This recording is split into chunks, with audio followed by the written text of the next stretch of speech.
Hello, and welcome back. In this section, we will be discussing beginning your advocacy journey.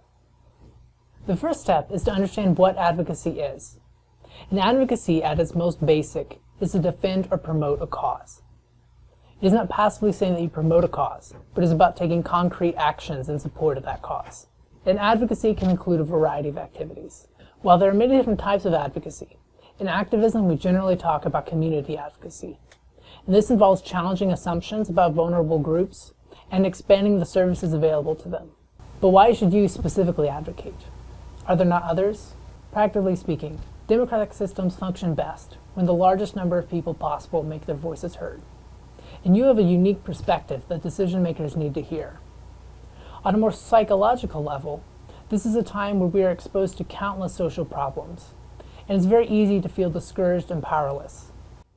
But activism provides a way to challenge this powerlessness and to try to make the world a slightly better place.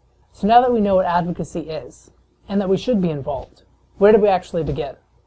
Well, the first step is to identify a social cause you wish to develop a passion for. We tend to talk about passions as if they are unchanging, that you were born to do something. However, passions are not static, they are developed. And as you change and develop as a person, so might your passion. Now, some of you might have already identified a passion that you wish to develop. However, many of you might struggle with this, as there are many problems in our world. How do we actually begin to develop a passion? Well, the first step might involve answering some of these questions. What are your talents? What work tasks cause you to lose track of time? What social problem affects you or someone you know? What news stories do you frequently read? And when reading the news, what about it upsets you? While there is no definitive method for developing a passion, answering these questions is an excellent place to begin. Ideally, we seek to develop a harmonious passion.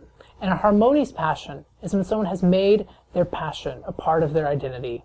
It is where they have a strong desire to engage and promote the cause, but they are able to balance this desire with the other aspects of their life.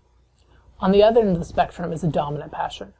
This is when someone has those same strong desires, but they are not able to balance it with their other responsibilities. And this comes with many negative mental and physical health effects. However, those with a harmonious passion experience many benefits, such as improved mental and physical health and improved overall well-being. Your next step, after identifying a social cause you wish to develop a passion for, is to get informed. Now, this can involve reading articles or watching interviews. You can also set up a Google News alert to alert you when new articles are published. You can also sign up for newsletters for advocacy groups, as they can contain a wealth of information and first-hand accounts that can expand your understanding of the issue. Additionally, you can follow these same groups on social media, as they might share information there. Once you know more about your cause, it's time to start planning. What is your ultimate goal? Where do you want to go? And once you know that, how do you get from here to there? Do you want to educate the public? Pass legislation? Depending on what you want to do, your advocacy target might change. You might want to contact your elected official. The type of action you take will depend on what your ultimate goal is.